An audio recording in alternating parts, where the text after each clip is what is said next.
দশম অধ্যায়। থিম: মেকিং গভর্নমেন্ট ওয়ার্ক। রাজনীতির গুরুত্বপূর্ণ ধারণা ও মতাদর্শ সমূহ। War made the state and the state made war. Charles Tilly. আন্তর্জাতিক রাজনীতিতে অন্যতম অ্যাক্টর হচ্ছে বিশ্বের ১৯৫টি স্বাধীন রাষ্ট্র। এই রাষ্ট্রগুলো তাদের নিজস্ব আভ্যন্তরীণ রাজনৈতিক কাঠামোর মধ্য দিয়ে পরিচালিত হচ্ছে। এই সবগুলো রাষ্ট্রের অভ্যন্তরীণ রাজনৈতিক ব্যবস্থায় উল্লেখযোগ্য প্রভাব ফেলছে ২১ শতকের বিশ্ব ব্যবস্থায়। বর্তমান বিশ্ব ব্যবস্থার ক্রমাগত পরিবর্তনের পেছনে রয়েছে রাষ্ট্রগুলোর ভিতরকার রাজনৈতিক পট পরিবর্তনের ছোঁয়া।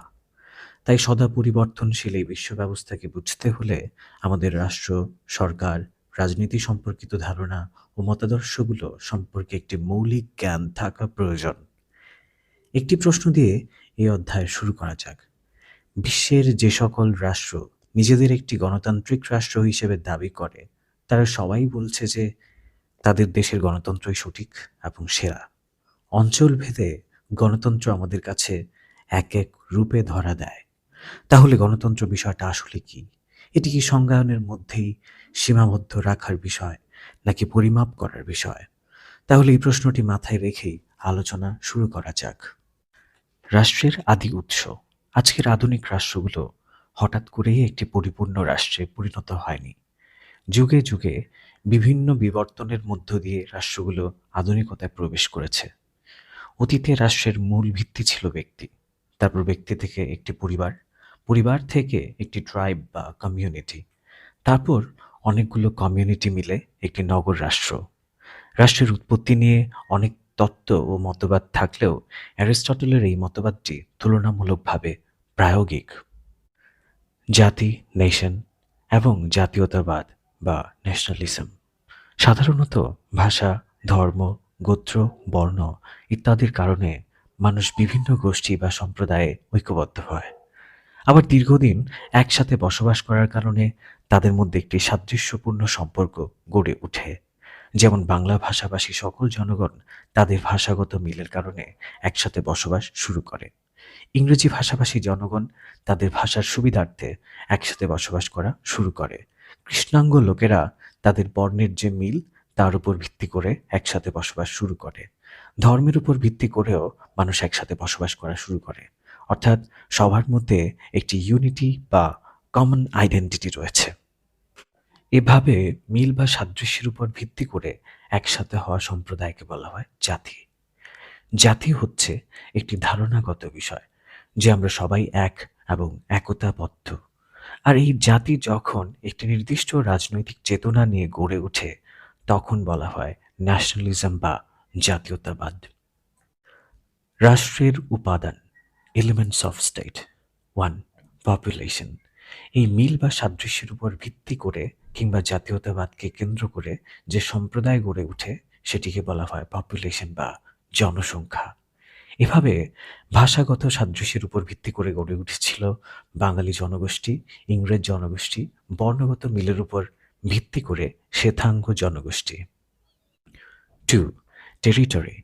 নির্দিষ্ট মিল বা সাদৃশ্যের উপর ভিত্তি করে গড়ে ওঠা এই জনসমষ্টি যেখানে বা যে এলাকায় বসবাস করে, সেই অঞ্চলটি হল এই জনগোষ্ঠীর টেরিটরি বা ভূখণ্ড। 3. গভর্নমেন্ট। এভাবে সাদৃশ্যের উপর ভিত্তি করে গড়ে ওঠা এই জনসমষ্টি তাদের নির্দিষ্ট ভূখণ্ডে বসবাস শুরু করে। তাদের মধ্যে নানা সাদৃশ্য থাকা সত্ত্বেও এই জনগোষ্ঠীর মধ্যে বিভিন্ন সংঘাত দেখা দেয়। এই বিশৃঙ্খলা ও অশান্তি একটি নৈরাজ্যকর পরিস্থিতির সৃষ্টি করে। তাই এই নৈরাজ্যকর পরিস্থিতি থেকে মুক্তি পেতে সবাই মিলে একজন নেতা বানালো এবং সিদ্ধান্ত নিল আমরা সবাই আমাদের নেতার আদেশ মেনে চলব। এই নেতাকে বলা হয় সরকার বা গভর্নমেন্ট, অর্থাৎ সবার ব্যক্তিগত ক্ষমতাকে একজনের হাতে ন্যস্ত করল। এভাবে পৃথিবীর বিভিন্ন ভূখণ্ডে বসবাসকারী জনগণ তাদের নিজ নিজ সরকার গঠন করল। সরকারবিহীন ওই বিশৃঙ্খল অবস্থাকে রাষ্ট্রবিজ্ঞানী থমাস হবস উল্লেখ করেছেন স্টেট অফ নেচার বা প্রকৃতির রাজ্য হিসেবে। এই প্রকৃতির রাজ্য থেকে বেরিয়ে আসতেই গঠন করা হলো সরকার এবং আইন। 4. সভারেনিটি। একটি নির্দিষ্ট ভূখণ্ডের জনগণ তাদের সরকার গঠন করল। এবার সরকার গঠনের পর আরেকটি সমস্যা দেখা দিল। দেখা গেল একটি ভূখণ্ডের সরকার অন্য আরেকটি ভূখণ্ডে আক্রমণ করে সেই ভূখণ্ড নিজের দখলে নিতে চাচ্ছে। একটি ভূখণ্ডে সরকার অন্য ভূখণ্ডে আক্রমণ করে সেখান থেকে সম্পদ লুটপাট করে নিজ ভূখণ্ডের জনগোষ্ঠীর জন্য নিয়ে আসছে। এভাবে বিভিন্ন ভূখণ্ডের মধ্যে যুদ্ধ দেখা দিল। এই যুদ্ধ থেকে রক্ষা পেতে এক ভূখণ্ডের সরকার যেন অন্য ভূখণ্ডে আক্রমণ করতে না পারে এবং এক ভূখণ্ডের জনগণ যেন আরেক ভূখণ্ডে আক্রমণ করে সেই ভূখণ্ডের সম্পদ লুটপাট করতে না পারে, সেজন্য প্রত্যেক ভূখণ্ডের সরকার মিলে একটি নিয়ম করল। নিয়মটি হলো প্রতিটি ভূখণ্ড হবে স্বাধীন, কেউ কারো ভূখণ্ড দখল করতে পারবে না। অর্থাৎ প্রতিটি ভূখণ্ডের মালিক হবে নিজ নিজ ভূখণ্ডের জনগণ ও সরকার। আর এটিকেই বলা হলো সভারেনিটি বা সার্বভৌমত্ব। এভাবে অন্য ভূখণ্ডের আক্রমণ থেকে নিজ ভূখণ্ডকে রক্ষা করতে সবাই নিজ নিজ শক্তি বৃদ্ধি করতে শুরু করে। আর এই সার্বভৌমত্ব টিকিয়ে রাখতে প্রতিটি রাষ্ট্র মিলিটারি তৈরি করে। উপরিউক্ত এসব কারণে বলা হয় একটি স্বাধীন রাষ্ট্রের জনসংখ্যা, ভূখণ্ড, সরকার ও সার্বভৌমত্ব এই চারটি উপাদান থাকা আবশ্যক। জাতিতাত্ত্বিক রাষ্ট্র বা নেশন স্টেট একই ভাষা, ধর্ম, সংস্কৃতি, বর্ণ ও সাদৃশ্যতার উপর ভিত্তি করে প্রথমে জাতি গঠিত হয়। সেই জাতিকে রাজনৈতিকভাবে সুসংগঠিত করে জাতীয়তাবাদী উদ্বুদ্ধকরণ রাষ্ট্র গঠনের চারটি উপাদান নিয়ে একটি রাষ্ট্র গঠিত হয়। উদাহরণস্বরূপ, বাংলা ভাষাকে ভিত্তি করে বাঙালি জাতি গঠন, তারপর বাঙালি জাতীয়তাবাদ থেকে বাংলাদেশ রাষ্ট্রের গঠন। হিন্দু ধর্মকে ভিত্তি করে হিন্দু জাতীয়তাবাদ, তারপর এই জাতীয়তাবাদের উপর ভিত্তি করে ভারতের জন্ম। ইসলাম ধর্মের উপর ভিত্তি করে পাকিস্তানি জাতীয়তাবাদ, তারপর এই জাতীয়তাবাদের উপর ভিত্তি করে পাকিস্তান রাষ্ট্রের জন্ম। এভাবে বিভিন্ন জাতি বা জাতীয়তাবাদের উপর ভিত্তি করে যে রাষ্ট্র গড়ে ওঠে সেটিকে নেশন স্টেট বা জাতিতাত্ত্বিক রাষ্ট্র বলে। অর্থাৎ এরকম জাতিরাষ্ট্রের অধিকাংশ জনগণই একটি নির্দিষ্ট জাতির অন্তর্ভুক্ত। যেমন যুক্তরাষ্ট্রের অধিকাংশ জনগণই শ্বেতাঙ্গ, চিলির সংখ্যাগরিষ্ঠ জনগণই খ্রিস্টান, মিয়ানমারের সংখ্যাগরিষ্ঠ জনগণই বৌদ্ধ, ইরানের অধিকাংশ জনগণই শিয়া মুসলিম, সৌদিতে সুন্নি মুসলিম ইত্যাদি। বর্তমান 21 শতকের সব রাষ্ট্রই জাতিতাত্ত্বিক রাষ্ট্র। বহুজাতিক রাষ্ট্র বা মাল্টি ন্যাশনাল স্টেট। আমরা দেখেছিলাম জাতিরাষ্ট্রের সংখ্যাগরিষ্ঠ জনগণই একটি নির্দিষ্ট জাতিসত্তার মধ্যে অন্তর্ভুক্ত, কিন্তু বহুজাতিক রাষ্ট্র তার বিপরীত। বহুজাতিক রাষ্ট্রের জনগণ শুধু একটি জাতিসত্তার অন্তর্ভুক্ত নয়, তারা বরং অনেকগুলো জাতির সমন্বয়ে গঠিত।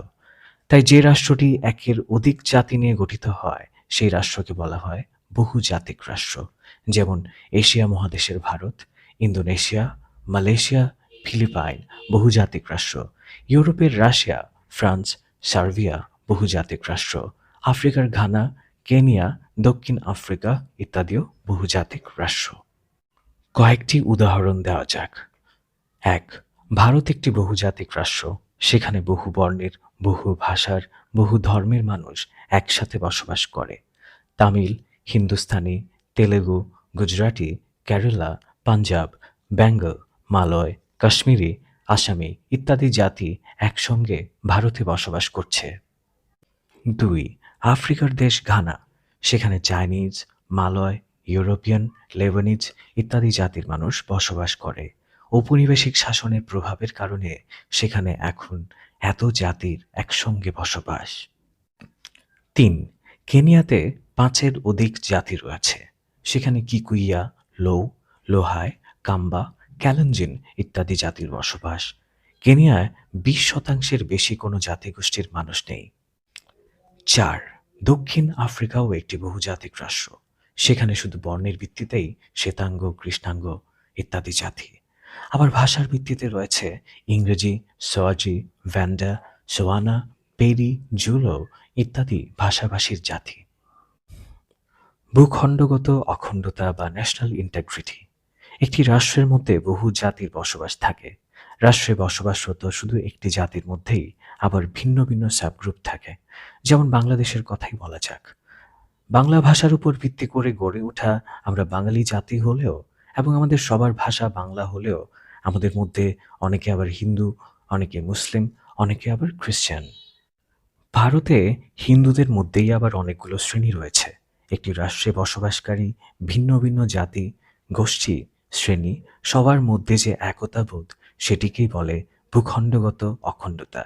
অর্থাৎ আমরা সবাই ১,৪৭,৫৭০ বর্গ কিলোমিটারের ভূখণ্ডে বসবাস করছি এবং আমাদের মধ্যে শ্রেণীগত, ধর্মগত, ভাষাগত ভিন্নতা থাকলেও আমরা যে একতা অনুভব করি সেটাই ন্যাশনাল ইন্টিগ্রিটি বা ভূখণ্ডগত অখণ্ডতা। তথা আমরা সবাই বাংলাদেশী এবং আমরা বাংলাদেশের নাগরিক। একটি রাষ্ট্রের অস্তিত্ব টিকিয়ে রাখতে এবং রাষ্ট্রের স্থিতিশীলতা বজায় রাখতে ন্যাশনাল ইন্টিগ্রিটি অপরিহার্য। সংবিধান, জনসংখ্যা, ভূখণ্ড, সরকার ও সার্বভৌমত্ব এই ৪টি উপাদানের সমন্বয়ে পৃথিবীতে অনেক স্বাধীন জাতিরাষ্ট্র ও বহুজাতিক রাষ্ট্রের জন্ম হলো। এখন এই স্বাধীন রাষ্ট্রগুলো সুশৃঙ্খলভাবে চলার জন্য কিছু সুনির্দিষ্ট নিয়ম-নীতির প্রয়োজন। অর্থাৎ রাষ্ট্রের সরকার কে হবে, কিভাবে সরকার গঠিত হবে, রাষ্ট্রের আইন কি হবে, অন্য রাষ্ট্রের সাথে সম্পর্ক কেমন হবে, বিচার বিভাগ কিভাবে পরিচালিত হবে, প্রশাসন কিভাবে গঠিত হবে ইত্যাদি বিষয় সম্পর্কে সুনির্দিষ্ট নীতিমালা প্রণয়ন করা হয় সংবিধানে।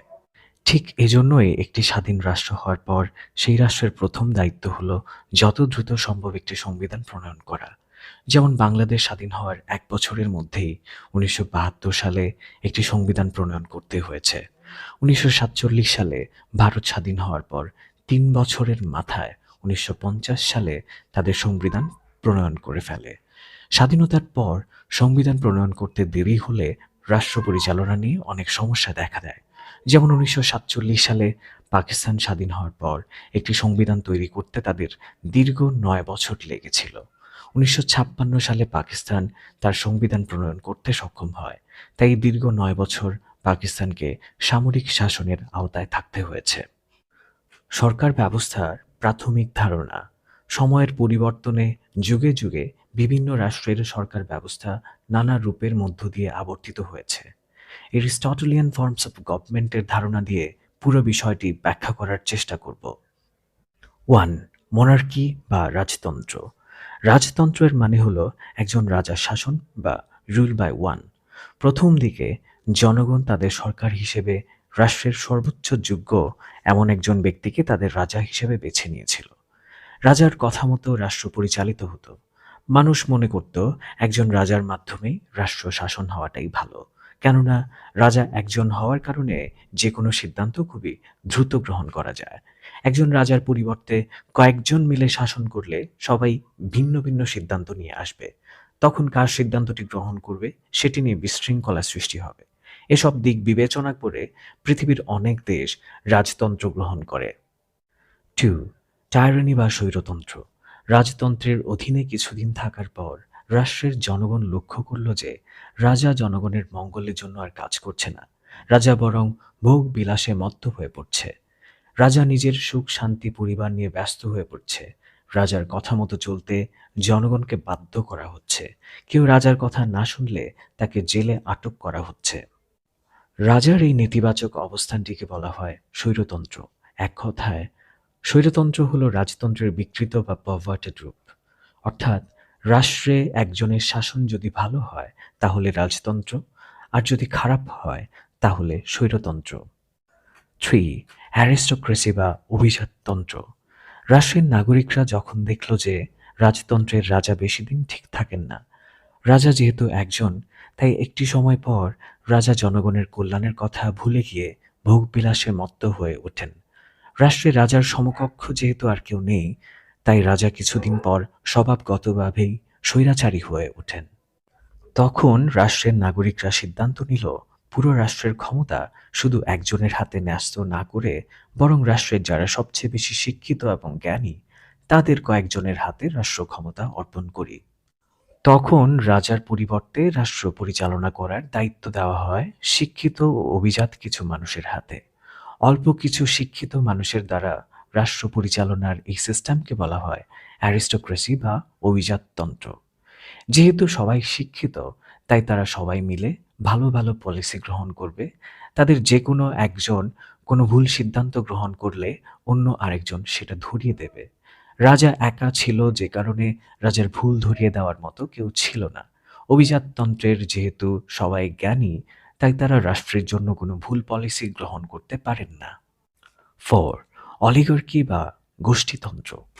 অভিজাততন্ত্র প্রতিষ্ঠিত হওয়ার পর রাষ্ট্রের মানুষ মনে করেছিল জ্ঞানী ও বিজ্ঞদের হাত ধরে রাষ্ট্র ভালোই চলবে। কিন্তু কয়েকদিন পর দেখা গেল তার উল্টোটা। যে কয়েকজনের হাতে রাষ্ট্র ক্ষমতা দেওয়া হয়েছিল, তারাও জনগণ এবং রাষ্ট্রের কথা ভুলে গিয়ে নিজেদের স্বার্থ বাস্তবায়ন করা শুরু করে। এরাও রাষ্ট্রের সম্পদ নিজেদের পকেটে ঢোকাতে শুরু করে, ভোগ বিলাসে মত্ত হয়ে পড়ে, রাষ্ট্রের গুরুত্বপূর্ণ পদগুলোতে নিজেদের পরিবারের সদস্য ও আত্মীয় স্বজনদের বসিয়ে রাষ্ট্রকে নেপোটিজম বা স্বজনপ্রীতির আখড়ায় পরিণত করে। অর্থাৎ যে কয়েকজন শিক্ষিত ব্যক্তিদের হাতে রাষ্ট্র পরিচালনার দায়িত্ব দেওয়া হয়েছিল, তারা সবাই কিছুদিন পর একটি সুযোগ সন্ধানী বা সেলফ সিকিং গ্রুপে পরিণত হয়। রাষ্ট্র পরিচালনায় দায়িত্বরত এই শিক্ষিত গ্রুপটি যখন জনগণের কল্যাণের কথা ভুলে গিয়ে নিজেদের, নিজ পরিবারের, বন্ধু-বান্ধব ও আত্মীয়-স্বজনের স্বার্থে অর্থাৎ সেলফ ইন্টারেস্টে কাজ করা শুরু করে, তখন তাদেরকে বলা হয় অলিগার্কি বা গোষ্ঠীতন্ত্র। এক কথায় অলিগার্কি হলো অভিজাততন্ত্রের বিকৃত বা পারভার্টেড রূপ। 5. পলিটি বা বহুজনের শাসন।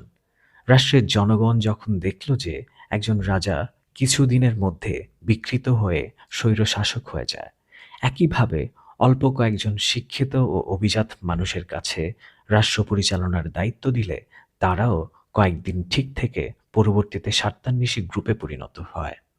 তখন রাষ্ট্রের নাগরিকরা ভাবতে শুরু করে কাদেরকে বা কতজনকে রাষ্ট্র শাসন করার দায়িত্ব দিলে ভালোভাবে রাষ্ট্র পরিচালনা করতে পারবে। নাগরিকরা ভেবে দেখল, যদি গরিবদেরকে রাষ্ট্র পরিচালনার দায়িত্বে বসানো হয়, তাহলে ক্ষমতা পেয়ে গরিবরা হয়ে উঠবে অর্থলোভী। আবার যদি ধনীদেরকে রাষ্ট্র পরিচালনার দায়িত্বে বসায়, তাহলে ধনীরা হয়ে উঠবে অহংকারী এবং স্বেচ্ছাচারী। ধনীরা গরিবদের চাহিদা বুঝবে না এবং গরিবরাও ধনীদের চাহিদা বুঝবে না।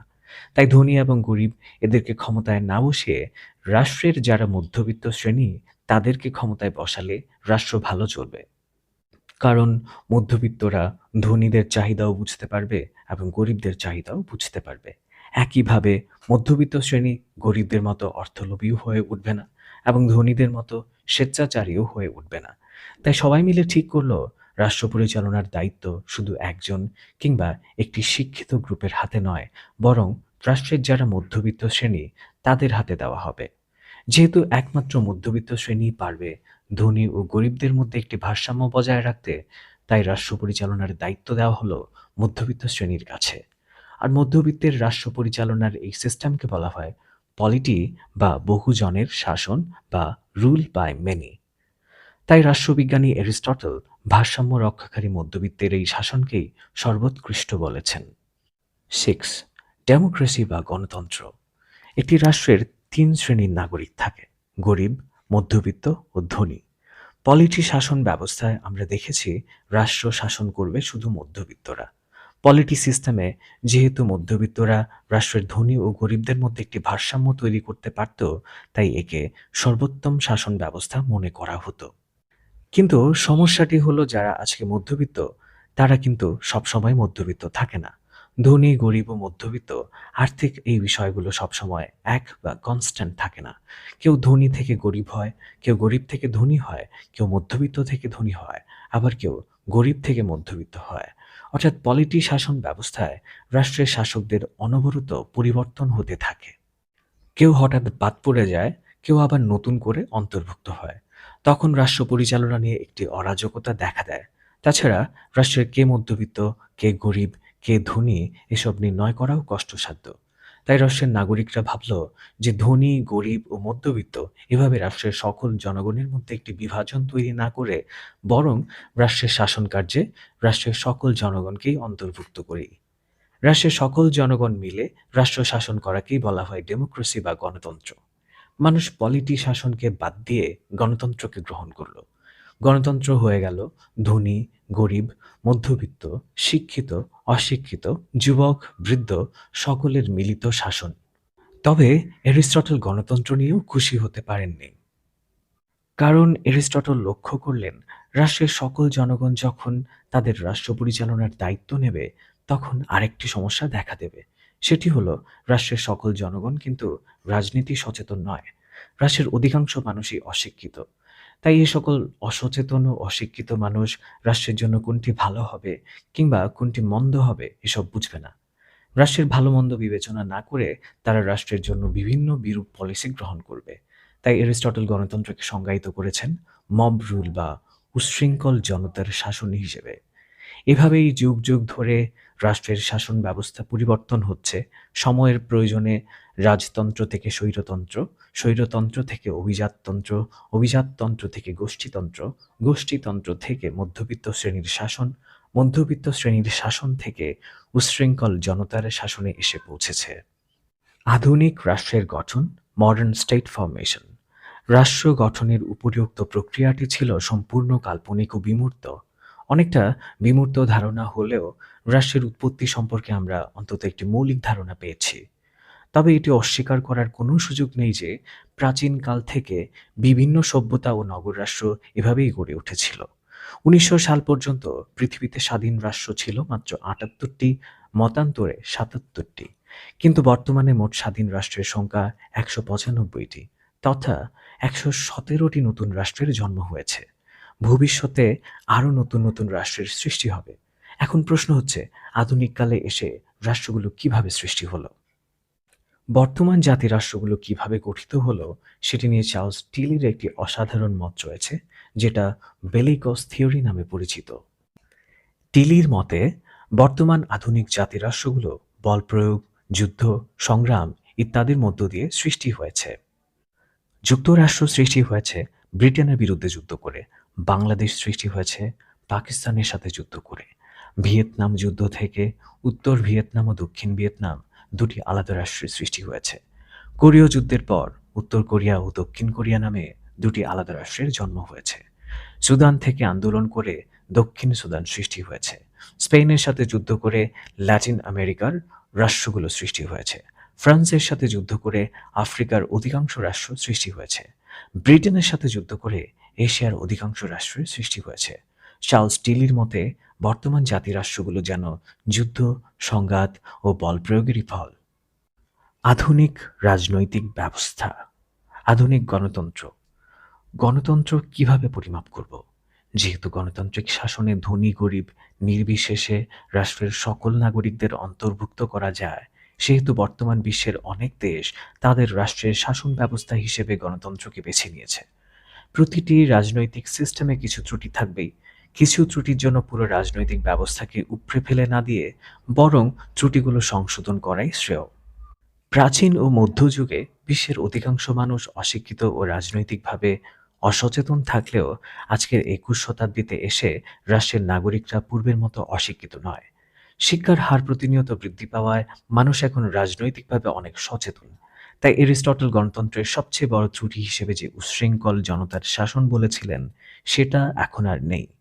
কারণ বিভিন্ন রাজনৈতিক ক্যাম্পেইন, রাজনৈতিক ডিবেট, জনসভা, মিছিল মিটিং, প্রচারণা ইত্যাদির কল্যাণে রাষ্ট্রের রাজনৈতিক সকল ইস্যু নিয়ে জনগণের জানাশোনার পরিধি বাড়ছে। তাই বিশ্লেষকরা মনে করছেন ২১ শতকের গণতন্ত্র এবং এরিস্টটলের আমলের গণতন্ত্রের মধ্যে অনেক ফারাক রয়েছে। তাদের দাবি, ২১ শতকের গণতন্ত্র হল সচেতন জনতার শাসন। আলোচনার এই পর্যন্ত এসে গণতন্ত্র শব্দটি আমাদের কাছে শুধু একটি ধারণা বা কনসেপ্ট মনে হচ্ছে। এখন প্রশ্ন হতে পারে, ২১ শতাব্দীতে এসে গণতন্ত্রের বাস্তবতা বা প্রায়োগিক দিক কোনগুলো? পৃথিবীর যে দেশটিতে মোটেও গণতন্ত্র নেই, অথচ সেই দেশের সরকার বলছে তার দেশে গণতন্ত্র আছে। একইভাবে যে দেশটিতে পরিপূর্ণ গণতন্ত্র বিদ্যমান, সেই দেশের বিরোধী রাজনৈতিক দলগুলো বলছে তাদের দেশে গণতন্ত্র নেই। গণতন্ত্রকে আমরা একেকজন একেক দৃষ্টিকোণ থেকে দেখার কারণে গণতন্ত্র মূলত কী, সেটা নিয়ে একটা বিতর্কের সৃষ্টি হয়েছে। তাই একটি দেশে গণতন্ত্র আছে নাকি নেই তা পরীক্ষা করার জন্য আমরা মোট ৫টি মানদণ্ড ব্যবহার করতে পারি। নিচে উল্লেখিত এই ৫টি মানদণ্ডের সবগুলো যদি সমানভাবে একটি রাষ্ট্রে বিদ্যমান থাকে, শুধু তখনই আমরা বলবো সেই রাষ্ট্রে পরিপূর্ণ গণতন্ত্র আছে। আর যদি কোনো একটি রাষ্ট্র নিচের ৫টি মানদণ্ডের সবগুলো পূরণ করতে না পারে, তাহলে ধরে নেব সেই রাষ্ট্রে পরিপূর্ণ গণতন্ত্র নেই। 1. Periodic election. গণতন্ত্র পরীক্ষা করার জন্য আমরা সর্বপ্রথম দেখব একটি রাষ্ট্রে নির্দিষ্ট কয়েক বছর পর পর জাতীয় নির্বাচন অনুষ্ঠিত হয় কিনা। যেহেতু প্রতিটি দেশের নির্বাচন কমিশন সে দেশের নির্বাচন আয়োজন করে, তাই নির্বাচন কমিশনগুলোকে নিরপেক্ষ থাকা প্রধান শর্ত। নির্বাচন কমিশন কোনো একটি নির্দিষ্ট রাজনৈতিক দলের পক্ষাবলম্বন করতে পারবে না। 2. ইনস্টিটিউশনাল ইন্ডিপেন্ডেন্স বা প্রাতিষ্ঠানিক স্বাধীনতা। প্রতিটি গণতান্ত্রিক রাষ্ট্রে আইন বিভাগ, শাসন বিভাগ ও বিচার বিভাগ নামে 3টি রাজনৈতিক অঙ্গ রয়েছে। আইন বিভাগের কাজ রাষ্ট্রের জন্য আইন তৈরি করা, শাসন বিভাগের কাজ সেই আইনগুলো বাস্তবায়ন করা এবং বিচার বিভাগের কাজ সেই আইনগুলো কেউ না মানলে কিংবা ভঙ্গ করলে তাকে বিচারের আওতায় নিয়ে আসা। অর্থাৎ এই 3টি বিভাগ স্বাধীনভাবে চলবে। বিচার বিভাগের উপর সরকারি দল, বিরোধী দল, প্রেসিডেন্ট, প্রধানমন্ত্রী, মন্ত্রী, আমলা কেউ প্রভাব খাটাতে পারবে না। সে প্রেসিডেন্ট হোক কিংবা বিরোধী দলের প্রধান হোক, রাষ্ট্রের আইন ভঙ্গ করলে বিচার বিভাগ তাকে শাস্তির আওতায় নিয়ে আসবে।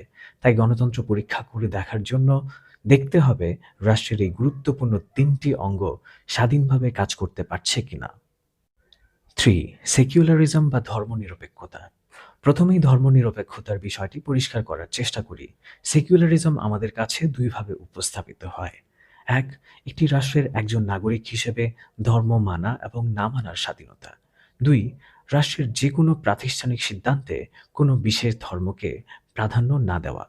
এবার আসি মূল কথায়। একটি রাষ্ট্রের সকল জনগণ শুধু একটি নির্দিষ্ট ধর্মের অনুসারী নয়, অর্থাৎ হিন্দু, মুসলিম, বৌদ্ধ, খ্রিস্টান মোটামুটি সকল ধর্মের মানুষই একটি রাষ্ট্রে বসবাস করে। তাই ধর্মের ভিত্তিতে নাগরিকদের উপর কোনো বৈষম্য সৃষ্টি করা যাবে না। ধর্মের ঊর্ধ্বে গিয়ে রাষ্ট্রের সকল নাগরিক সমান। যদি রাষ্ট্রে এরকম কোনো নিয়ম থাকে যে কেউ হিন্দু ধর্মের অনুসারী হলে সে প্রেসিডেন্ট হতে পারবে না, কেউ ইসলাম ধর্মের অনুসারী হলে সে প্রধানমন্ত্রী হতে পারবে না, তাহলে বুঝতে হবে গণতন্ত্রের মানদণ্ডে সে দেশে গণতন্ত্র নেই। 4. প্লুরালিজম বা বহুত্ববাদ। গণতন্ত্রের মানদণ্ডে এই বৈশিষ্ট্যটি সবচেয়ে গুরুত্বপূর্ণ। 21 শতকের বিশ্ব রাজনীতিতে এই প্লুরালিজম ধারণাটি খুবই প্রভাবশালী। প্লুরালিজমের বাংলা হলো বহুত্ববাদ। সেকুলারিজম থেকে এই বহুত্ববাদের ধারণাটি একটু ব্যাপক। সেকুলারিজম হচ্ছে শুধু ধর্মকেন্দ্রিক, আর প্লুরালিজমের মানে হলো সকল ধর্ম, বর্ণ, জাতি, গোষ্ঠী নির্বিশেষে সবাই সমান। অর্থাৎ বহুত্ববাদ ধর্মসহ অন্যান্য সকল বিষয়গুলোকেও অন্তর্ভুক্ত করে। ধর্ম ছাড়াও পৃথিবীতে এমন কোনো দেশ আমরা পাবো না যেটি একক জাতিসত্তা নিয়ে গঠিত হয়েছে। অর্থাৎ প্রতিটি দেশই গঠিত হয়েছে ভিন্ন ভিন্ন কয়েকটি জাতিসত্তা নিয়ে। উদাহরণস্বরূপ, আজকের আধুনিক সিঙ্গাপুর গঠিত হয়েছে চাইনিজ, মালয়, ইন্ডিয়ান ও ইউরেশিয়ান এই 4টি প্রধান জাতি নিয়ে। মালয়েশিয়াতেও রয়েছে 3টি ডমিন্যান্ট জাতিসত্তা: মালয়, ইন্ডিয়ান ও চাইনিজ। যুক্তরাষ্ট্রের রয়েছে শ্বেতাঙ্গ, কৃষ্ণাঙ্গ, হিস্প্যানিক, আমেরিকান, আফ্রিকান আমেরিকান ও এশিয়ান আমেরিকান। ভারত হিন্দু, মুসলিম, বৌদ্ধ, খ্রিস্টান, জৈন, শিখ ইত্যাদি জাতিসত্তা নিয়ে গঠিত। একটি দেশের মোট জনসংখ্যার সবচেয়ে বেশি পপুলেশন বা জাতিসত্তাটি প্রতিনিধিত্ব করে সেই জাতিসত্তাটি ওই দেশের সংখ্যাগুরু বা মেজরিটি গ্রুপ, আর বাকিরা হলো সংখ্যালঘু বা মাইনরিটি গ্রুপ। যেমন বাংলাদেশে মুসলমান জনগোষ্ঠী সবচেয়ে বেশি, তাই মুসলমানরা হলো বাংলাদেশের সংখ্যাগুরু। আর হিন্দুরা যেহেতু মুসলমানদের তুলনায় অনেক কম, তাই বাংলাদেশের হিন্দুরা হলো সংখ্যালঘু। তেমনি ভারতের হিন্দুরা হলো সংখ্যাগুরু বা মেজরিটি, কিন্তু মুসলিমরা হলো সংখ্যালঘু বা মাইনরিটি। যুক্তরাষ্ট্রে হোয়াইট বা শ্বেতাঙ্গরা হলো সংখ্যাগুরু, কিন্তু ব্ল্যাকরা সংখ্যালঘু। আফ্রিকার দেশ মোজাম্বিকে খ্রিস্টানরা সংখ্যাগুরু, কিন্তু মুসলমানরা সংখ্যালঘু। এখন কথা হচ্ছে, গণতন্ত্র পরিমাপ করতে সংখ্যাগুরু সংখ্যালঘু এর হিসাবটা কি? কারণ হচ্ছে, গণতান্ত্রিক রাষ্ট্রগুলোতে নির্বাচনে জয়ী হয়ে একজনকে ক্ষমতার চূড়ায় আসতে হয়। আর নির্বাচনে জয়ী হতে সম্পূর্ণ 100% ভোটের প্রয়োজন নেই, মেজরিটি বা 50%-এর একটু বেশি ভোট পেলেই হয়। তাই দেশের সংখ্যাগরিষ্ঠ জনগণ যে জাতিসত্তার রয়েছে সেটিকে লক্ষ্য করেই আপনি 50% ভোট সহজেই পেতে পারেন। যেমন সিআইএ ফ্যাক্ট বুকের তথ্য মতে যুক্তরাষ্ট্রের শ্বেতাঙ্গ জনগোষ্ঠী যুক্তরাষ্ট্রের মোট জনসংখ্যার 76.3%। ভারতে হিন্দু জনগোষ্ঠী ভারতের মোট জনসংখ্যার 79.8%। আফ্রিকার দেশ মোজাম্বিকে খ্রিস্টান জনগোষ্ঠী মোট জনসংখ্যার 56.1% রয়েছে। যুক্তরাষ্ট্রের অন্য সব মাইনরিটি জনগোষ্ঠী বাদ দিয়ে শুধু শ্বেতাঙ্গদের লক্ষ্য করে রাজনীতি করেই আপনি প্রেসিডেন্ট হতে পারবেন, কেননা শুধু শ্বেতাঙ্গরা ভোট দিলেই আপনি ভোট পাবেন 50%-এর উপরে। একইভাবে ভারতের বৌদ্ধ, খ্রিস্টান, মুসলমান এসব জনগোষ্ঠী বাদ দিয়ে শুধু হিন্দুদের ভোট পেলেই আপনি 50%-এর বেশি ভোট পেয়ে যাবেন। তাই একবিংশ শতাব্দীর রাজনীতিবিদরা প্রথমে তাদের দেশের এই সংখ্যাগুরু জনসংখ্যাকে টার্গেট করে এবং তাদের কাছে জনপ্রিয় হওয়ার চেষ্টা করে, যেটাকে আমরা পপুলিজম হিসেবে চিনি। এই পপুলিজমের মানে হলো রাজনৈতিক দলগুলো তাদের 50% ভোট পাওয়ার জন্য সংখ্যাগুরু সম্প্রদায়কে বেশি প্রায়োরিটি দেয়। অর্থাৎ পপুলিজমের মাধ্যমে রাষ্ট্রের মাইনরিটি সম্প্রদায়গুলোকে উপেক্ষা করা হয়। দ্বিতীয়ত, রাজনীতিবিদরা অনেক সময় ইচ্ছাকৃতভাবে রাষ্ট্রের সংখ্যাগুরু এবং সংখ্যালঘু জনগোষ্ঠীর মধ্যে একটি কৃত্রিম বিভাজন সৃষ্টি করা। কৌশল হিসেবে এসব সংখ্যালঘু জনগোষ্ঠীর প্রতি ঘৃণা ও বিদ্বেষ ছড়িয়ে সংখ্যাগুরু গোষ্ঠীর সমর্থন আদায় করে নেয়। এইসব রাজনীতিবিদরা সংখ্যাগুরু বা মেজরিটি জাতিসত্তার মানুষদের বুঝায়, দেখো আমরা সংখ্যালঘুদের থেকে ভিন্ন ও শ্রেষ্ঠ। এভাবে তারা একটি দেশের সকল জনগণের মধ্যে আমরা বনাম তারা, অর্থাৎ উই ভার্সেস দে সৃষ্টি করে, যেটাকে আমরা রাজনীতির ভাষায় বাইনারি অপোজিশন বলি। ডোনাল্ড ট্রাম্প কৃষ্ণাঙ্গদের বিরুদ্ধে হোয়াইট সুপ্রিমেসি বা শ্বেতাঙ্গ আধিপত্যকে কাজে লাগিয়ে এবং যুক্তরাজ্যের বরিস জনসন ব্রেক্সিট ইস্যুকে কাজে লাগিয়ে ক্ষমতায় এসেছেন। এভাবে একটি নির্দিষ্ট আইডেন্টিটির জনগোষ্ঠীকে টার্গেট করে বা সলিটারিস্ট অ্যাপ্রোচ নিয়ে রাজনীতি করাকে অমর্ত্য সেন আইডেন্টিটি পলিটিক্স হিসেবে চিহ্নিত করেছেন। মোট কথা হলো, একটি রাষ্ট্রের রাজনীতি ও ক্ষমতাকে কেন্দ্র করে যদি পপুলিজম, বাইনারি অপোজিশন ও আইডেন্টিটি পলিটিক্সের উত্থান হয়, তাহলে বুঝতে হবে সে দেশে গণতন্ত্র নেই। পপুলিজম, বাইনারি অপোজিশন এবং আইডেন্টিটি পলিটিক্সের কারণে পুরো রাষ্ট্রটি তখন সংখ্যাগুরু ও সংখ্যালঘু এই দুই ভাগে বিভক্ত হয়ে যায়। রাষ্ট্রের যে বহুত্ববাদ আইডিয়াটি, অর্থাৎ জাতি, ধর্ম, বর্ণ, গোষ্ঠী নির্বিশেষে সবাই একসাথে মিলেমিশে এবং শান্তিপূর্ণভাবে বসবাস করবে, সেটি আর সম্ভব হয় না। তখন একটি রাষ্ট্রে হিন্দু মুসলিম দ্বন্দ্ব, শ্বেতাঙ্গ কৃষ্ণাঙ্গ দ্বন্দ্ব দেখা দেয়। এজন্য গণতন্ত্রের জন্য পপুলারিজম বা বহুত্ববাদ আবশ্যক। 5. কনস্টিটিউশনালিজম বা সংবিধানের প্রতি আনুগত্য। গণতন্ত্র পরিমাপ করার জন্য পঞ্চম এবং সর্বশেষ মানদণ্ডটি হল সংবিধান মেনে চলা। দেখতে হবে রাষ্ট্রের যে সংবিধানটি আছে সেই সংবিধান অনুযায়ী রাষ্ট্র চলছে কিনা। এই কনস্টিটিউশনালিজমের অন্তর্ভুক্ত হচ্ছে মত প্রকাশের স্বাধীনতা, মিছিল মিটিং জনসভা করার স্বাধীনতা, রাজনৈতিক দল গঠনের স্বাধীনতা, সংবাদ মাধ্যমের স্বাধীনতা ইত্যাদি। উপরিউক্ত এই 5টি মানদণ্ড দিয়েই আমরা বিশ্বের সকল দেশের গণতন্ত্র পরিমাপ করতে পারি। উল্লেখ্য, একটি দেশে গণতন্ত্র আছে কি নেই সেটি বোঝার জন্য অন্য অনেক পদ্ধতি থাকলেও উপরিউক্ত 5টি মানদণ্ড দিয়েই আমরা সহজে অনুধাবন করতে পারি। কয়েকটি বৈশ্বিক উদাহরণের মাধ্যমে বিষয়টি আরও প্রায়োগিকভাবে বোঝার চেষ্টা করি। উদাহরণ 1, ইসরায়েল। One periodic election. ইসরায়েলের প্রতি 4 বছর পর পর জাতীয় নির্বাচন হয়। 2. Institutional independence. ইসরায়েলে আইন বিভাগ, বিচার বিভাগ ও শাসন বিভাগ সহ সকল রাজনৈতিক প্রতিষ্ঠান স্বাধীনভাবে কাজ করে। 3. সেকুলারিজম। ইসরায়েল সেকুলারিজমে বিশ্বাসী নয়। ইসরায়েল একটি জাতিরাষ্ট্র যাদের আইন ও রাষ্ট্রীয় কাঠামো ইহুদি ধর্মের উপর ভিত্তি করে গড়ে উঠেছে। 4.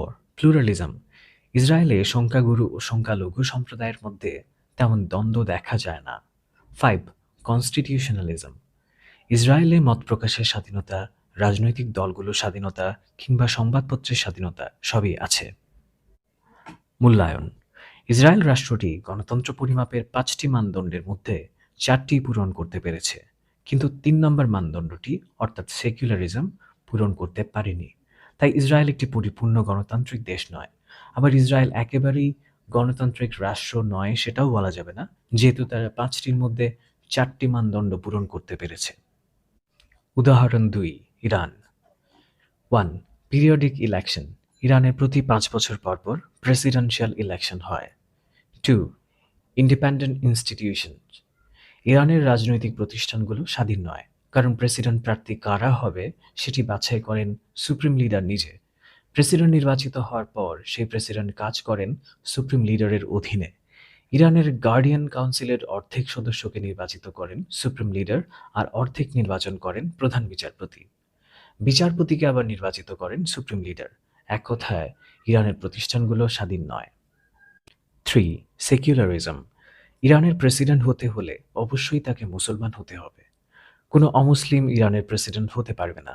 তাই রাজনৈতিক বিশ্লেষকদের কাছে ইরান সেকুলার রাষ্ট্র নয়। 4. প্লুরালিজম।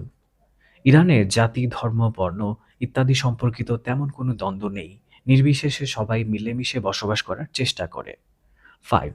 কনস্টিটিউশনালিজম। ইরান অনেকাংশে সংবিধান মেনে চলে। মূল্যায়ন। ইরান গণতন্ত্র পরিমাপের 5টি মানদণ্ডের মোট 3টি পূরণ করতে পেরেছে, আর 2টি পারেনি। তাই ইরানের গণতন্ত্র পূর্ণাঙ্গ নয়। ইরানের মতো উত্তর আফ্রিকার একমাত্র গণতান্ত্রিক দেশ তিউনিসিয়ার সংবিধানেও বলা আছে যে তিউনিসিয়ার প্রেসিডেন্ট হতে হলে তাকে অবশ্যই মুসলমান হতে হবে। আশা করি গণতন্ত্র পরীক্ষা করার বিষয়টি এখন সবার কাছে পরিষ্কার। এভাবে উপরিউক্ত 5টি মানদণ্ড ব্যবহার করে একটি রাষ্ট্রের গণতন্ত্রকে মূল্যায়ন করা যাবে। যে সকল দেশে শুধু নির্বাচন হয়, অর্থাৎ পিরিয়ডিক ইলেকশন হয়, কিন্তু বাকি 4টি মানদণ্ড পূরণ করে না, সে সমস্ত দেশের গণতন্ত্রকে বলা হয় ইলেকটোরাল ডেমোক্রেসি বা নির্বাচনী গণতন্ত্র, যেমন সিরিয়ার গণতন্ত্র। আর যে সকল দেশ গণতন্ত্র পরিমাপের উপযুক্ত 5টি মানদণ্ডের সবগুলোই রক্ষা করে, সে সমস্ত দেশের গণতন্ত্রকে বলা হয় লিবারেল ডেমোক্রেসি বা উদার গণতন্ত্র, যেমন কানাডা ও নিউজিল্যান্ডের গণতন্ত্র। স্টেট মেকানিজম বা রাষ্ট্রযন্ত্র।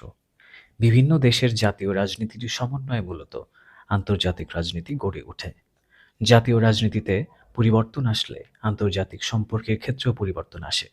উদাহরণস্বরূপ, যুক্তরাষ্ট্রের জাতীয় রাজনীতিতে যখন ডেমোক্রেটিক দল ক্ষমতায় আসে, তখন বিশ্ব রাজনীতি হয় কূটনীতিময়, যেমন ওবামা বাইডেন প্রশাসন। আর যখন রিপাবলিকান দল ক্ষমতায় আসে, তখন বিশ্ব রাজনীতি হয়ে ওঠে মিলিটারিস্টিক ও আক্রমণাত্মক, যেমন রোনাল্ড রিগান, জর্জ ডব্লিউ বুশের শাসন। একইভাবে ব্রিটেনে যখন কনজারভেটিভ পার্টি ক্ষমতায় আসে, তারা এক ধরনের ফরেন পলিসি গ্রহণ করে, আবার লেবার পার্টি ক্ষমতায় এলে আরেক ধরনের ফরেন পলিসি গ্রহণ করে থাকে। অর্থাৎ বিশ্বের শক্তিশালী রাষ্ট্রগুলোতে রাজনৈতিক দলের পরিবর্তন ঘটলে আন্তর্জাতিক রাজনীতিতেও পরিবর্তন আসে। যেমন বাংলাদেশে যখন বিএনপি ক্ষমতায় ছিল, তখন তারা মধ্যপ্রাচ্যের মুসলিম দেশগুলোর সাথে সম্পর্ক ভালো রাখার চেষ্টা করেছে। আর আওয়ামী লীগ সবসময় চেষ্টা করে পশ্চিমা বিশ্বের দেশগুলোর সাথে সম্পর্ক উন্নয়ন করতে। এবার সংক্ষেপে বাংলাদেশের উদাহরণ দিয়ে দেখানোর চেষ্টা করব কিভাবে একটি দেশের সরকারি দল বিরোধী দল তৈরি হয়, কাদের নিয়ে একটি দেশের সংসদ গঠিত হয়, বিভিন্ন দেশগুলোতে কারা আইন তৈরি করে এবং কারা আইনগুলো বাস্তবায়ন করে। নিচে দেওয়া বাংলাদেশের উদাহরণটি বুঝতে পারলেই আপনি পৃথিবীর যে কোনো দেশের জাতীয় রাজনীতি বা ন্যাশনাল পলিটিক্স কিছুটা বুঝতে পারবেন। রিপ্রেজেন্টেটিভ ডেমোক্রেসি বা প্রতিনিধিত্বমূলক গণতন্ত্র। গণতন্ত্রকে বলা হয় জনগণের শাসন। গণতন্ত্রে রাষ্ট্র পরিচালনার দায়িত্ব জনগণের। রাষ্ট্রের আইন তৈরি করবে জনগণ, রাষ্ট্রের বিভিন্ন সিদ্ধান্ত নেবে জনগণ।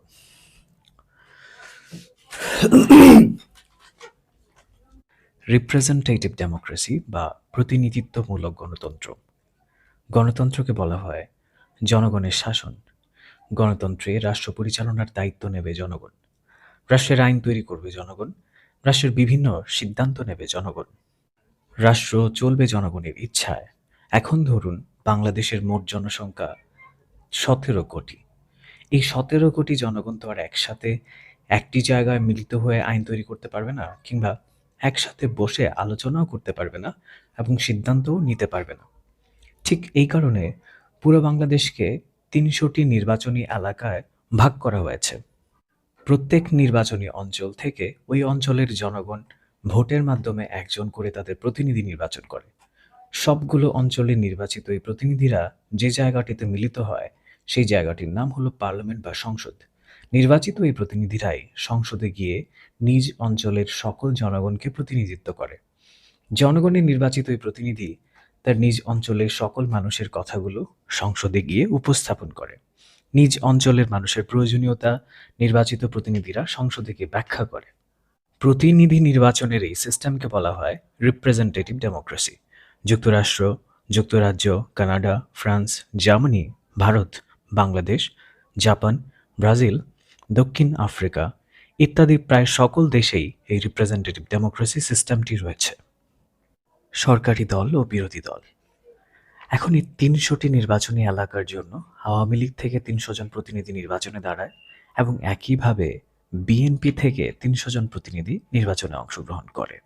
বুঝার স্বার্থে মনে করুন, নির্বাচনে আওয়ামী লীগের মোট ৩০০ জন প্রার্থীর মধ্যে ২০০ জন জয়ী হলো এবং বিএনপির মোট ৩০০ জন প্রার্থীর মধ্যে ১০০ জন জয়ী হলো। আওয়ামী লীগের বিজয়ী এই ২০০ জন এবং বিএনপির বিজয়ী এই ১০০ জন হলো বাংলাদেশের পার্লামেন্ট সদস্য। যেহেতু আওয়ামী লীগ মেজরিটি আসন অর্থাৎ ২০০টি আসন পেয়েছে, তাই আওয়ামী লীগ হলো বিজয়ী বা সরকারি দল আর বিএনপি হলো বিরোধী দল। পার্লামেন্ট বা সংসদ আওয়ামী লীগ থেকে বিজয়ী ওই ২০০ জন প্রতিনিধি এবং বিএনপি থেকে বিজয়ী ওই ১০০ জন তথা মোট ৩০০ জন নিয়ে সংসদ গঠিত হয়। এই ৩০০ জনকে বলা হয় এমপি বা মেম্বার অফ পার্লামেন্ট। ৩০০ জনের এই সংসদটিকেই বলা হয় রাষ্ট্রের আইন বিভাগ বা লেজিসলেটিভ ব্রাঞ্চ। কারণ সংসদ সদস্যরা এই সংসদে বসেই রাষ্ট্রের যাবতীয় আইন তৈরি করেন। যেহেতু সংসদের ৩০০ জনের মধ্যে সরকারি ও বিরোধী উভয় দলের সদস্যরাই আছেন, তাই সংসদের এই সরকারি ও বিরোধী দলের সকল সদস্যরাই হলেন এই আইন বিভাগের অন্তর্ভুক্ত। সংসদের প্রথম অধিবেশনে এই ৩০০ জন ভোটাভুটির মাধ্যমে তাদের মধ্য থেকে একজনকে সংসদের স্পিকার নির্বাচন করেন। যেহেতু সংসদের ২০০ জনই সরকারি দলের, তাই স্পিকার সাধারণত সরকারি দল থেকে বিজয়ী হয়। আওয়ামী লীগ যেহেতু বিজয়ী দল, তাই আওয়ামী লীগের যিনি দলনেতা তিনি হন প্রধানমন্ত্রী।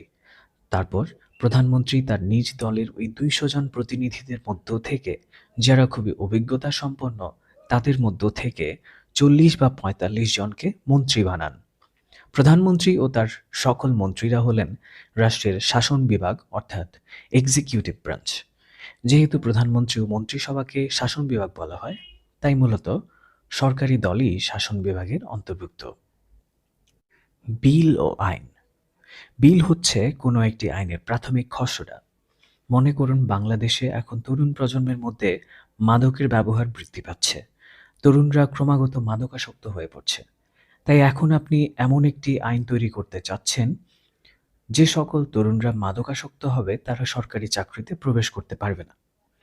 তখন এটি আপনাকে সংসদে উত্থাপন করতে হয়। তারপর সংসদের ৩০০ জন সদস্য এটি নিয়ে পক্ষে বিপক্ষে ডিভাইড করেন, আলোচনা করেন। দীর্ঘ আলোচনা ও বিতর্কের পর সবার মধ্যে একটি ভোটাভুটি হয়। যদি ৩০০ জন সংসদ সদস্যদের অধিকাংশই এটির পক্ষে মত দেয়, তাহলে এই বিলটি সংসদে পাস হয়। সংসদে পাস হওয়ার পর রাষ্ট্রপতি বিলটিতে একটি স্বাক্ষর দিয়ে দেন। রাষ্ট্রপতি স্বাক্ষরের পর বিলটি চূড়ান্ত আইনে পরিণত হয়। অর্থাৎ কোনো একটি প্রস্তাবকে রাষ্ট্রপতি স্বাক্ষরের পূর্ব মুহূর্ত পর্যন্ত বিল বলা হয়। রাষ্ট্রপতি স্বাক্ষরের পর সেটি আইনে পরিণত হয়। সংসদে সরকারি দল ও বিরোধী দলের সদস্যরা অর্থাৎ আইন বিভাগ আলোচনা, সমালোচনা ও বিতর্কের মধ্য দিয়ে একটি আইন তৈরি করেন। সেই আইন প্রধানমন্ত্রী ও তার মন্ত্রীরা অর্থাৎ শাসন বিভাগ আমলাদের দিয়ে বাস্তবায়ন করেন। ধরুন, মাদকাসক্ত তরুণরা সরকারি চাকরিতে প্রবেশ করতে পারবে না, এটি আইন হিসেবে বাস্তবায়ন হয়ে গিয়েছে। এখন একজন মাদকাসক্ত তরুণ যদি বিভিন্ন তদবির, উৎকোচ কিংবা রাজনৈতিক ক্ষমতা ব্যবহার করে সরকারি চাকরিতে প্রবেশ করে, তাহলে সেটি হবে আইনের লঙ্ঘন। মাদকাসক্ত তরুণের সরকারি চাকরিতে প্রবেশের মাধ্যমে আইন ভঙ্গ করায় আদালত তাকে বিচারের আওতায় নিয়ে আসবে। আদালত তাকে জেল জরিমানা যা করা দরকার তাই করবে। বাংলাদেশের সর্বোচ্চ আদালত হলো সুপ্রিম কোর্ট।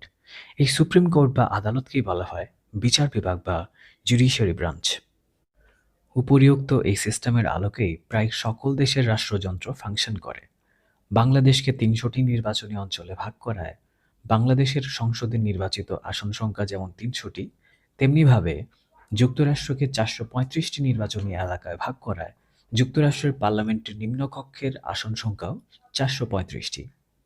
একইভাবে যুক্তরাজ্যকে ৬৫০টি নির্বাচনী অঞ্চলে ভাগ করায় যুক্তরাজ্যের পার্লামেন্টের নিম্নকক্ষের আসন সংখ্যা ৬৫০টি। পাওয়ার ডিভিশন বা ক্ষমতার বিভাজন।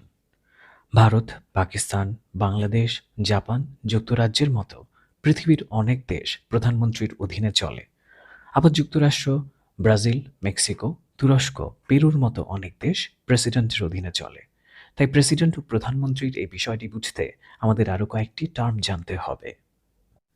1. Presidential form of government, president শাসিত সরকার। সাধারণত প্রেসিডেন্ট শাসিত সরকার ব্যবস্থায় ক্ষমতার কেন্দ্রবিন্দুতে থাকেন প্রেসিডেন্ট নিজে। কখনো কখনো প্রেসিডেন্টের সহকারী হিসেবে একজন ভাইস প্রেসিডেন্ট অথবা একজন প্রধানমন্ত্রী থাকলেও তাদের তেমন কোনো ক্ষমতা নেই। ভাইস প্রেসিডেন্ট বা প্রধানমন্ত্রীকে সবসময় প্রেসিডেন্টের কথা মতোই চলতে হয়। যেমন যুক্তরাষ্ট্র একটি প্রেসিডেন্ট শাসিত দেশ, যুক্তরাষ্ট্রের প্রেসিডেন্টের সাথে একজন ভাইস প্রেসিডেন্ট থাকলেও তাদের প্রেসিডেন্টের কথা মতো চলতে হয়। এই প্রেসিডেন্ট শাসিত দেশগুলোতে মিলিটারিদের কমান্ডার ইন চিফ হলেন প্রেসিডেন্ট নিজে। মিলিটারিরা রানিং প্রেসিডেন্টের নির্দেশানুসারে পরিচালিত হয়। 2. পার্লামেন্টারি ফর্ম অফ গভর্নমেন্ট, প্রধানমন্ত্রী শাসিত সরকার। একইভাবে প্রধানমন্ত্রী শাসিত সরকার ব্যবস্থায় ক্ষমতার কেন্দ্রবিন্দুতে থাকেন প্রধানমন্ত্রী নিজে। প্রধানমন্ত্রীর পাশাপাশি একজন প্রেসিডেন্ট থাকলেও প্রেসিডেন্টের তেমন কোনো নির্বাহী ক্ষমতা নেই, যেমন বাংলাদেশ, ভারত ও পাকিস্তান। পাকিস্তানে প্রধানমন্ত্রীর পাশাপাশি একজন প্রেসিডেন্ট থাকলেও তার তেমন কোনো ক্ষমতা নেই। প্রধানমন্ত্রীর কথা মতো প্রেসিডেন্টকে চলতে হয়। এই প্রধানমন্ত্রী শাসিত দেশগুলোর মিলিটারিদের কমান্ডার ইন চিফ হলেন প্রধানমন্ত্রী। মিলিটারিরা রানিং প্রধানমন্ত্রীর নির্দেশানুসারে পরিচালিত হয়। এক কথায়, উপরের এই দুইটি পদ্ধতির প্রথমটিতে প্রেসিডেন্ট এবং দ্বিতীয়টিতে প্রধানমন্ত্রী ক্ষমতার শীর্ষবিন্দুতে থাকেন। ডুয়াল এক্সিকিউটিভ সিস্টেম বা অর্ধেক প্রেসিডেন্ট ও অর্ধেক প্রধানমন্ত্রী শাসিত সরকার।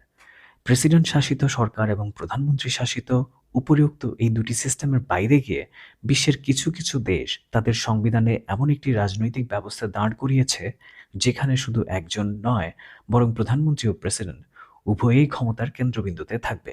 অর্থাৎ রাষ্ট্রের গুরুত্বপূর্ণ বিষয়গুলোর অর্ধেক প্রেসিডেন্ট নিয়ন্ত্রণ করবে আর বাকি অর্ধেক প্রধানমন্ত্রীর হাতে থাকবে। এখানে প্রেসিডেন্ট ও প্রধানমন্ত্রী উভয়ের মাঝে একটি ক্ষমতার ভারসাম্য তৈরি করা হয়। প্রেসিডেন্ট ও প্রধানমন্ত্রীর প্রায় সমান ক্ষমতার এই সিস্টেমকে বলা হয় ডুয়াল এক্সিকিউটিভ সিস্টেম বা সেমি প্রেসিডেন্সিয়াল সিস্টেম বা হাইব্রিড সিস্টেম। ফ্রান্স ও তিউনিসিয়ায় হাইব্রিড সিস্টেম রয়েছে, তাই তিউনিসিয়া ও ফ্রান্স এই দুটি দেশের প্রেসিডেন্ট ও প্রধানমন্ত্রী উভয়ই অনেক ক্ষমতাবান।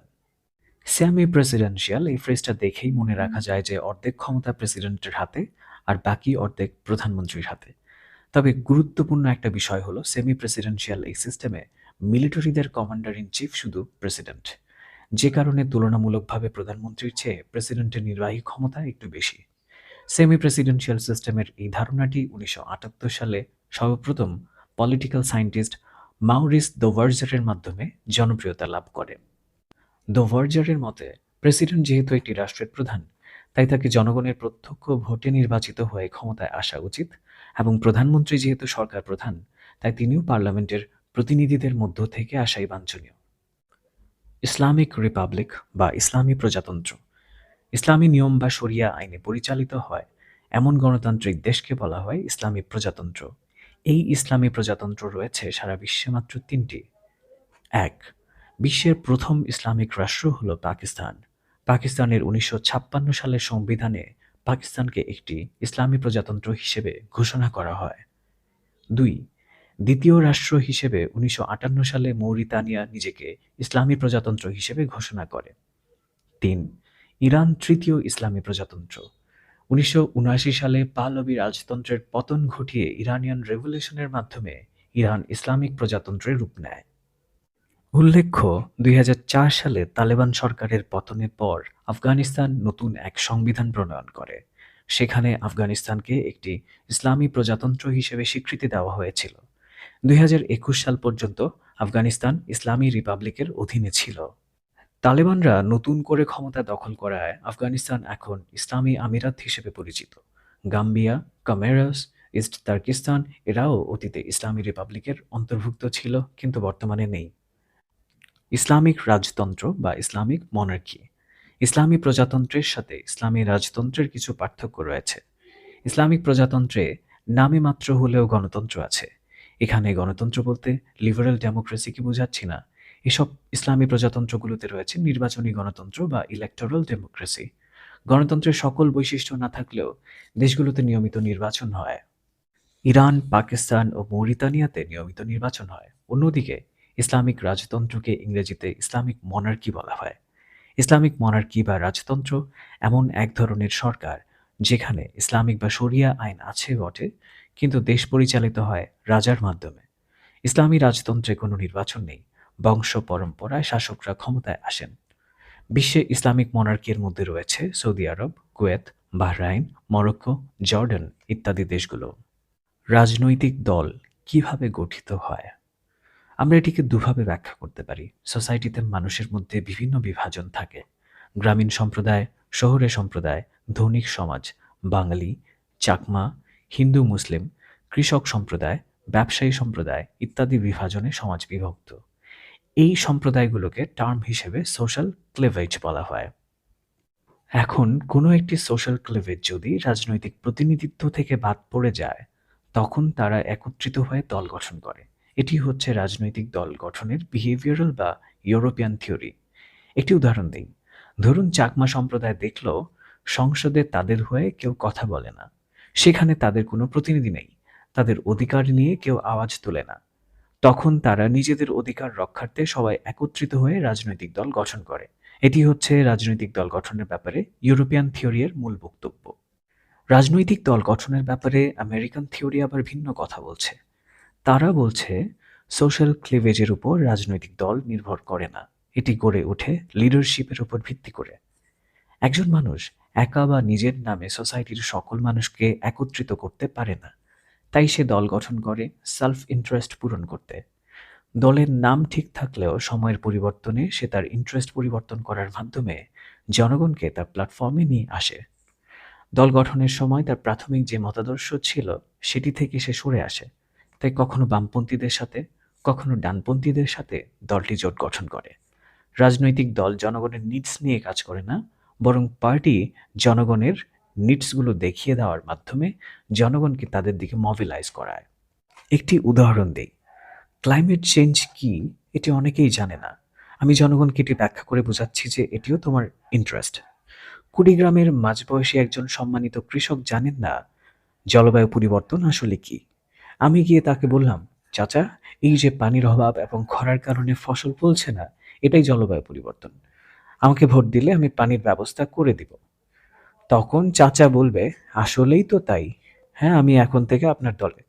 রাজনৈতিক দল গঠনে আমেরিকান থিওরিটি রেশনাল বা যৌক্তিক। দল তাদের ইন্টারেস্ট জনগণকে এমনভাবে বলে জনগণ মনে করে সেটা তো তাদের ইন্টারেস্ট বা স্বার্থ। রাজনৈতিক দল গঠনে আমেরিকান থিওরিটি অনেকটা বৃষ্টির দিনে খিচুড়ি রান্না করার মতো। ধরুন মেসে আজকে আমার রান্না করার পালা। আমার ব্যক্তিগতভাবে খিচুড়ি পছন্দ এবং রান্না করাও সহজ। আজকে বৃষ্টি, আমি কাউকে না বলে অথবা সবাইকে জিজ্ঞেস না করে খিচুড়ি রান্না করে বললাম, বন্ধুরা আজকে তো বৃষ্টি তাই খিচুড়ি রান্না করে ফেললাম। তখন সবাই মনে করবে, ও আচ্ছা, যেহেতু বৃষ্টি তাই খিচুড়ি রান্না করে ভালোই করেছিস। কিন্তু রান্না করার শুরুতে সবাইকে জিজ্ঞেস করলে অনেকে হয়তোবা রাজি হতো না। অর্থাৎ নিজের পছন্দকে এমনভাবে উপস্থাপন করা যেন ওটাই সবার পছন্দ। আর এটাই লিডারশিপ।